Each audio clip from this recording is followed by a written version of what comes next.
ba duk inda aka yi faɗa da ɗa da iyayen ne su ne masu gaskiya ba, akwai inda iyaye su ne ba su da gaskiya. To amma ka sani duk da haka matsayinsu na iyaye ya fi ƙarfin a tanka.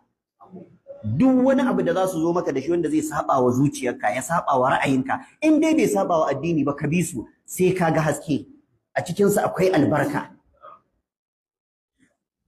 Akwai HOD mu yanzu a legal Quranic science yake bani labari a unguwarsu, yace akwai wani mutum yana da ƴaƴa ko dai 55 yace mu a rayuwar nan ta yau, ko 55 ko 35, kuma suna nan reras 35 din ko 55, ɗayan biyu ya gaya mu.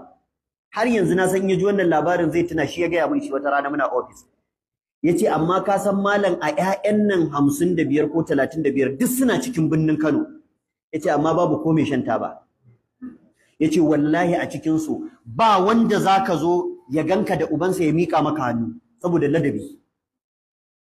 Allah ya tsare masa su. Yace ka san da muka bincika me muka gano?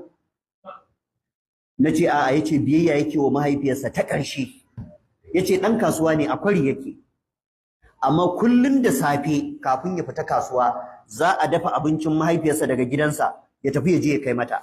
Tun kan yayi wanka, da ya tashi bayan yayi sallah yayi abin da zai, ya gama jin BBC, an hada abincin hajiya zai je ya kai mata. In ya kai zai zauna su hira. Sai kamar 10 zai taso ya bar wajenta, ya zo gida yayi wanka ya ci nasa abincin sai ya tafi kasuwa. Idan ya tafi kasuwa in ya dawo bayan isha ba mai kai mata abinci sai shi. Duk waɗannan ƴaƴan gaba ɗaya ba bai yadda su kai mata abinci ba, shi zai kai. Idan ya dawo da daddare shi zai suba kwanan abincinta, kuma unguwar da nisa fa. Akalla tazarar daga nan za ta kusa kwana Ungwaggo. Amma haka zai ɗauka ta cikin lunguna. Wanda ya san filin DO da kuma ƙwargon, an ce filin DO gidansa yake, ƙwargon kuma ita take cikin Hausawa wajen ɗan dago.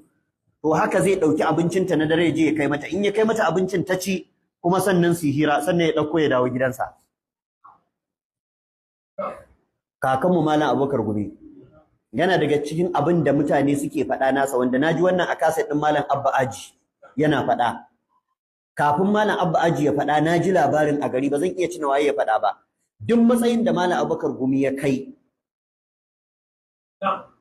bai yadda wani yawa mahaifiyarsa wanki ba, shi ma ba a yi masa wanki. Duk inda Malam Abubakar Gumi ya je a duniya, in kayansa sun yi datti shi yake wanke kayansa.